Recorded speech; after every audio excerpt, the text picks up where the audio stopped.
It's time for the indie releases of October 2023.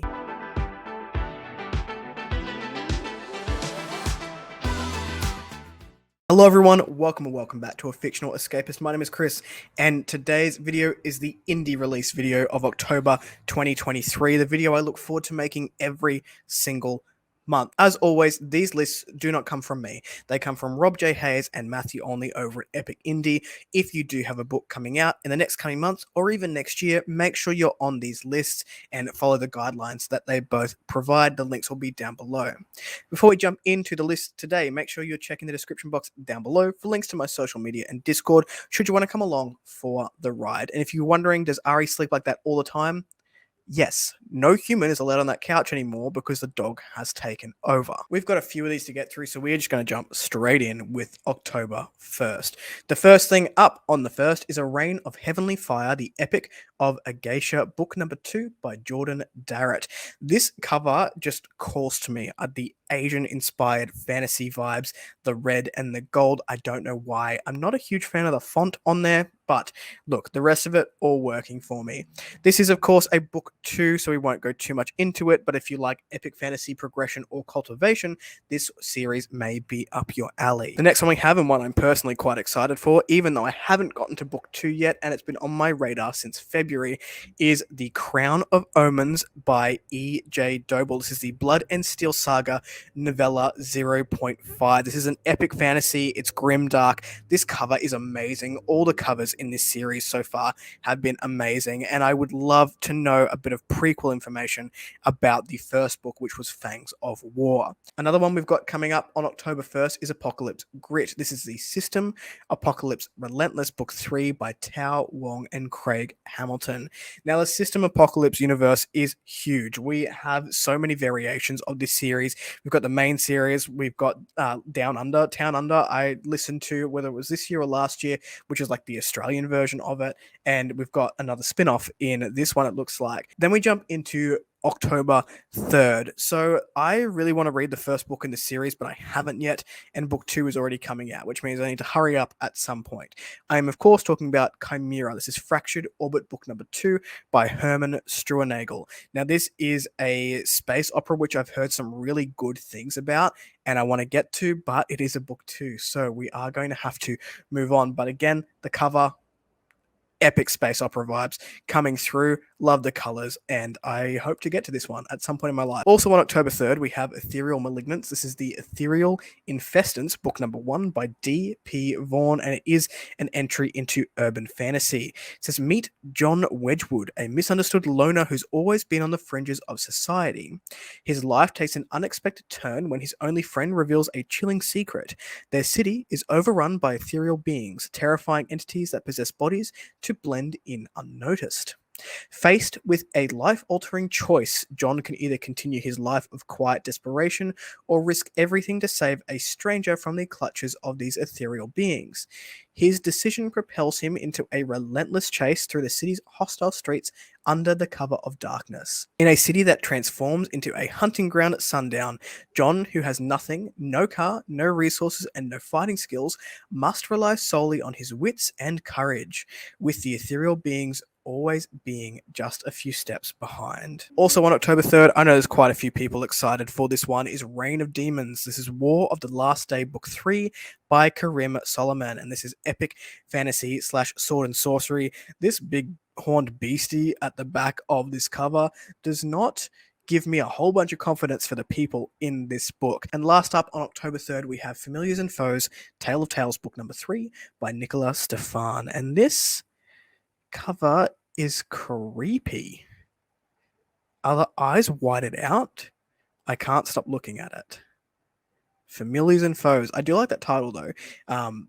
Familiars and Foes sounds like it could be a good time. We're then going to move on to October 7th with the release of Terra, Tales of Tempest by E. Solofoni, and this, I really like this cover. I am a sucker for purple on covers. I think you all know that by now. This one has quite the genre blend in it. We've got grimdark, sword and sorcery, YA steampunk with a touch of romance. The sun of Tempest sets for the final time. Stars erupt, meteors fall, evil reigns, and Agnes's war has only just begun. In the walls of Magia, the blemished are sent to die for the benefit of the perishing world. There, a blemished slave girl suffers under the deranged hands of her guardian, but she holds on to a hope that not even the dark perversions of Magia can corrupt. As she becomes entangled in the plans of a mysterious Agnes Dayton, she begins to question whether she is really capable of rising above the nature of man and meeting Agnes's lofty ideals. Are Agnes's plans for good or evil? That one sounds like it could be a bit of fun. Then we move on to the 10th of October. The first release for this day is However Many Must Die, the Blood Scouts Book 1 by Phil Williams. Wild Wish are trained to do one thing: kill. Saved from a lonely backwater existence by a global war, Wish couldn't believe her luck when she got into the Blood Scouts. Now she gets to share tents with an all-female platoon of night-stalking, giant-slaying, boat-sinking, battle-swaying legends in the making. The problem is, they keep dying, and they've been given their worst assignment yet. The enemy Dread Corps are combining magics deep within the nightmare lands of Low Slain to unleash a weapon that could sway the entire war. It's up to the Blood Scouts to stop them, with a journey that gets more dangerous with every step. Far behind enemy lines, death hangs in the air, monsters lurk around every corner. Are Wish's skills and positive attitude enough to keep her Blood Scouts alive? Or will the cost of survival finally break her? Next up on October 10th, we have Scars of Fire. This is Dragon Mage Book 2 by Rania Nightingale. Before she can face the nightmare and survive, Camilla must face her own flaws. That is something that not many people like to do, face their own flaws. I can't go too much into this one because it is a book 2, but the cover will be on the screen. The next one we have on the 10th of October is Shadows in Amber, the Crystal Halls Book 1 by Thomas K. Carpenter. And this is again another urban fantasy. I feel like urban fantasy covers just have like a vibe to them, and you know that you're getting into an urban fantasy, and this one is no different. The two major clans of the Undercity, Razor and Drops, are at a fragile peace after decades of conflict. When Pandora is sent to the Undercity to infiltrate the clans and uncover the source of the Fey crystals, unusual gemstones that give Undercity warriors magical abilities, allowing them to run up walls or move heavy objects with a gesture. She joins the Drops clan after saving the life of its war leader. Kuma Santos, son of Razor's clan leader, has been training to be a warrior of the Undercity his entire life, but his lineage creates expectations that make him a target for his rivals. Tensions rise between the clans as young warriors clash on neutral ground to uphold their honor-bound ways, bringing together Kuma and Pandora, who discover an inconvenient attraction. Conflict turns violent as rumors of a spy send waves of distrust through both clans. With storm clouds on the horizon and control of the Undercity and the Fey Crystal trade at stake, it'll only take one spark to trigger the war. Then we have Oksy Come Home. Oksy Come Home by Phil Williams. Sniper Oksy hasn't found her place in the army yet. She knows she's good, maybe even the best, but command won't even give her a gun. In fact, they mostly want to blame her for everything that goes wrong. After the latest disaster behind enemy lines, she's been reassigned to the harrowing trenches under threat of ogres, mages, and tentacles. This series sounds so good. How can she convince them to let her fight? How can she prove she belongs here and not in the miserable home she left behind? I'm very excited about this Phil Williams series, if you can't tell already. Also on October 10th, we have Fogbound. This is Echoes of Honoro, book number 1 by N.J. Alexander, and this is epic fantasy or sword and sorcery. Brave the fog, embrace another self. When war descends upon the nations of Antervia, history teacher Xerxian Volnare is thrust into a battle for both his homeland and his own mind. Ankarth, the neighboring country to the north, has invaded Antervia, I pronounce it differently both times, to remove King Durnan from the throne. As Antervian army scours the capital for soldiers, Xerxian discovers a long-dead legendary hero control his mind at will. While he fights to keep his curse a secret and maintain his autonomy, the meddlesome hero has other plans. Under possession, Xerxian is consumed within an omnipresent fog and takes on the hero's persona at the cost of his own. But his power often summons a nightmarish, faceless figure only he can see that stalks his waking world. Xerxion's newfound abilities earn him renown in the Entervia's army. I think I pronounced it differently the entire time. But when he faces an ancient magic long thought destroyed, he and a small band are tasked with one last desperate mission for reinforcements. However, Xerxion fears the key to Entervia's victory lies in embracing his loathsome alter ego, and before this war's end, he may have none of his identity left to sacrifice. That one sounds really cool as well. Moving on to October 12th, we've got Bloodfeather Lullaby, Blood Song number 1 by Amber L. Werner. This is epic fantasy, sword and sorcery, with a touch of romance. When a map leads to a hidden city brimming with strange magic, how many secrets will they unveil? Violet longs for an adventurous life. After she learns her aunt Lark is missing, she volunteers to save her. With only an injured falcon and a crude map to follow, she sets off into uncharted waters. Disaster compels her to seek aid from a stranger, but his hidden motives soon become impossible to ignore. Nox may be the only one who suspects the evil forces formerly plaguing Drackwood are still festering. Along with his bonded cat, he joins the search for Lark. It's not long before the hunter becomes the hunted. A beguiling beauty may hold the key to his captivity, but only if he wins the deadly game he's forced to play. Ryan lives on in service to the gods, desperate to right a wrong with rare magic they wield. One day they gift him an impossible treasure and present him with a riddle. When the answer leads to an unexpected danger, will he have the courage to face it? Can they survive sailing into the unknown, or will their journey be their doom? That sounds pretty cool. The next one we have is the Higher Seer. This is Darkening Souls Book 1 by Alec Bree. We've got a lot of Book 1s in this list, which is not great for my vocals reading all these blurbs out, but awesome for the SFF loving world in the indie sphere, because there are so many new reads to discover out here in the month of October. This one says, for years, High Seer Orion has lived a single haunting truth. Her visions will not save her people from the prophesied apocalyptic war that's always haunted her nightmares. This already sounds cool. That all changes the day blacksmith Theo saves her life. She foresees Theo's destiny to gather the continent's 5 warring nations to stand against the invading forces. Suffering the soul-rending consequences of spirit necromancy, Orion finds herself fighting to survive a deadly web of assassination attempts, mind-shattering visions, and ruinous betrayal.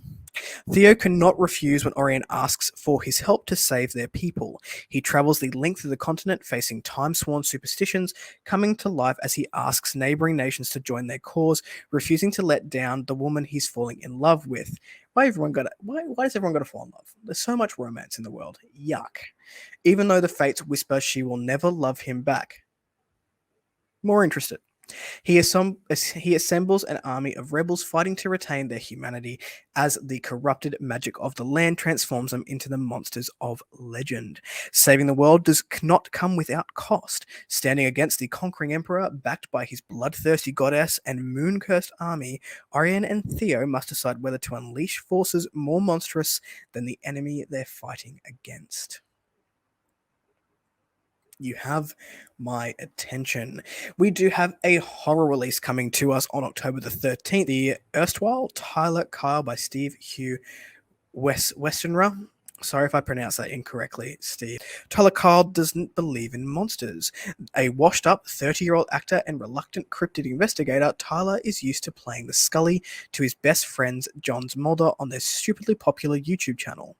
But when Tyler receives a previously unseen footage of the B-movie bombshell mother who abandoned him 18 years ago, footage linked to an isolated island in the Canadian wilderness, the mystery is one conspiracy he's determined to investigate.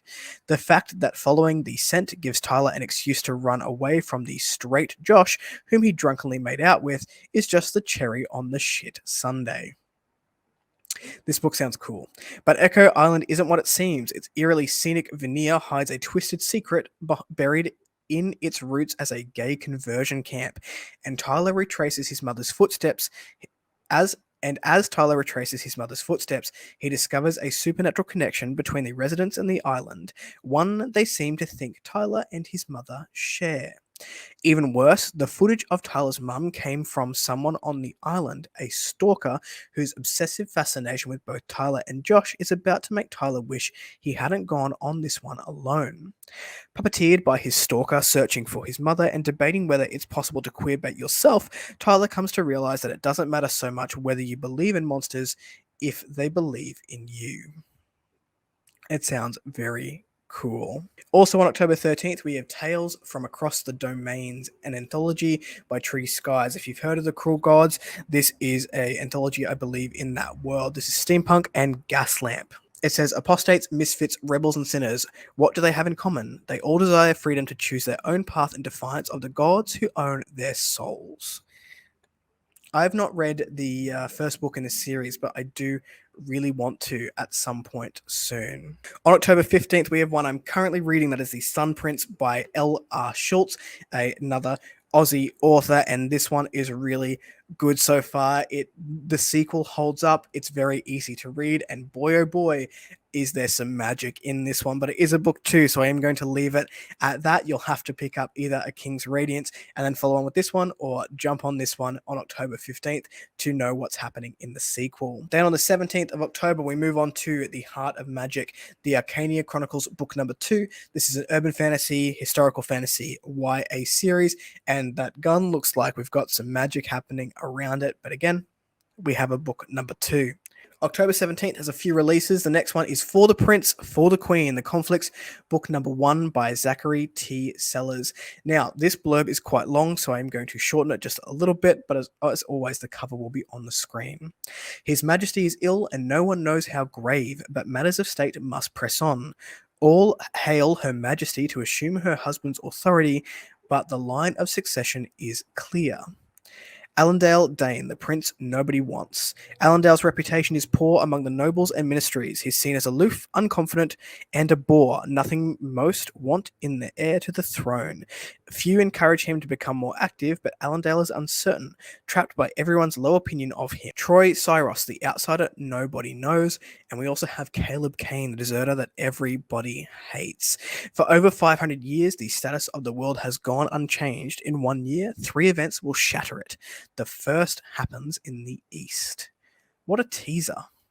We also have The Boy Who Lurks in Shadows on October the 17th. This is the Bone Whisperer Chronicles book number 2 by Rachel Renner in the YA sci-fantasy horror sphere.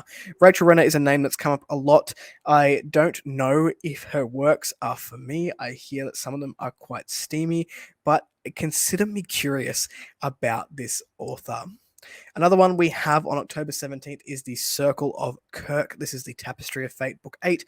These are no stranger to these lists. This is by Matt Larkin. This is epic fantasy and historical fantasy, but a book 8. I won't be going into that one.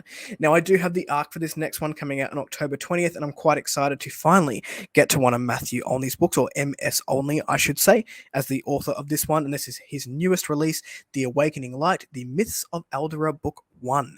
A mysterious stranger arrives in the peaceful lands of Arcadia pursued by a dark entity. Thalon is a dreamer, a young man wishing for excitement and to see the world. When he encounters the stranger and is assailed by the entity, his life changes forever. With the entity threatening the destruction of his home, he and his friends, the healer Elara, the wisecrack Jackson, and enigmatic Sylvari warrior Leah Leafwind must set out to find the stranger and retrieve the item sought by the entity. On their journey, they encounter ancient mysteries, mythical creatures, and deadly perils that test Thalon's courage to the limit. Will they find the stranger, retrieve the item it carries, and save their home? I don't know, but I hope so. I do like a good quest fantasy, and this sounds like it is right up my alley. On October 24th, we have the Hytharo Redux, the first Hytharo #1 by Jonathan Weiss. I'm so sorry about those pronunciations. 1,000 years ago, the Hytharo were wiped out. 1,000 years later, Spirit was spared. Lost among the dune-swept ruins of ancient glass towers, 14-year-old Spirit hunts for his stolen memories. Guided by the exiled scholar that found him, he embarks on a perilous journey across the Droughtlands to uncover his origins. He's told His red eyes mark him as a Hytharo, one of the long-extinct storm callers that sealed all water into the air itself before they were erased from history. In the 1,000 years since, thirst has been quenched simply by breathing, but that hasn't stopped the surviving runic peoples from wanting water any less. For without it, there's no ink, no runes, no magic, and in the vast desert wastes of the Droughtlands, magic means power. To Spirit, the mantra is eerily familiar. Words of his presence ripples across the Droughtlands and pressure mounts on him to reverse the Hytharo's final sacrificial act. It's only as his memories begin to return that he realizes the true reason his people were wiped out. With the fragments of Spirit's memories growing bloodier and more desperate, he must determine whether carrying out his supposed fate will cause history to repeat, or if he can forge a new destiny both for himself and the Droughtlands. This one sounds really cool. The cover hasn't come up for me, but I hope it's amazing when I put it on the screen. On the 24th of October, we have one I have already had the pleasure of reading, and I'll put my wrap-up link up above because it is a book 2. This is No Safe Haven by James Lloyd Doolan. This is book 2 of Malatu. They follow up to No Heart for a Thief. I will say, if you like No Heart for a Thief, book 2 definitely takes it up a notch, and this is such an important story to go and read, and I had a great time. It says, anger will not be quenched by blood alone, and I'm going to leave it there. On October 25th, we've got Ruins of Bone, Blood of the Fae, Book 2 by Sarah Chilston. This is Gaslamp and Cozy Fantasies. Admirers, Antiques, and Ancient Curses. That sounds absolutely delightful. But again, a Book 2 will need to move on. On October 28th, we have Eidolon's Honor, I hope I pronounced that correctly. This is the Shadow Creed Saga book number 3. I don't know much about this series, but I know that they keep popping up on my Instagram, and I'm very, very intrigued. It says it's a Japanese-inspired noble bright epic fantasy. If anyone has read any of these, please let me know if you think I like them in the comments down below, because it won't take me much convincing to go and buy more books. And the last one we have on October 31st, on Halloween, a book I've had the pleasure of alpha reading. This is Shadows of Nyn'Dira by H.C. Newell, book 4 in the Fallen Light series. So I think technically book 3 is a novella, and this is the next full-length novel in the series. At alpha stages, this book is so good. The world building just blows apart, and you cannot fault the author for really honing in on the craft of that world building and just learning as a writer. That was a lot. That was a lot of books coming out in the month of October for what started as a relatively short list that just expanded over the last week or so. Are you looking forward to any of these? Let me know what you're thinking of picking up in the comments down below. If you like the content, give it one of those. If you want to see more of it, click subscribe at your will. I will catch you next time. I'm going to leave this noisy road, and I'll see you in a bit. Ciao.